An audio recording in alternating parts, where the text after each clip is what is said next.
Par une sombre route déserte, hantée de mauvais anges seuls, où une idole, nommée Nuit, sur un trône noir debout règne, je ne suis arrivé en ces terres-ci que nouvellement d'une extrême et vague tuilée, d'un étrange et fatidique climat qui gît, sublime, hors de l'espace, hors du temps. Insondables vallées et flots interminables, vides et souterrains, et bois de titans avec des formes qu'aucun homme ne peut découvrir à cause des rosées qui perlent au-dessus. Montagnes tombant à jamais dans des mers sans nul rivage, mers qui inquiètement aspirent et surgissant, aux cieux en feu. Lacs qui débordent incessamment de leurs eaux calmes, calmes et glacées de la neige des lys inclinés.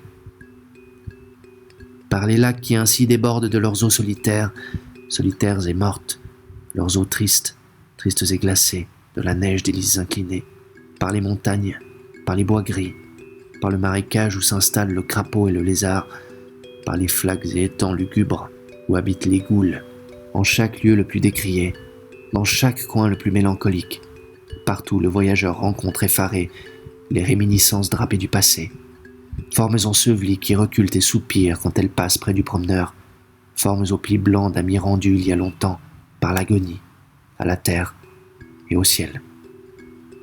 Pour le cœur dont les mots sont légion, c'est une pacifique et calmante région. Pour l'esprit qui marche parmi l'ombre, c'est Eldorado. Mais le voyageur, lui, qui voyage au travers, n'ose pas la considérer ouvertement. Jamais ces mystères ne s'exposent au faible œil humain qui ne sait pas fermer. Ainsi le veut son roi, qui a défendu d'y lever la paupière frangée, et aussi l'âme en peine qui y passe, ne la contemple qu'à travers des glaces obscurcies.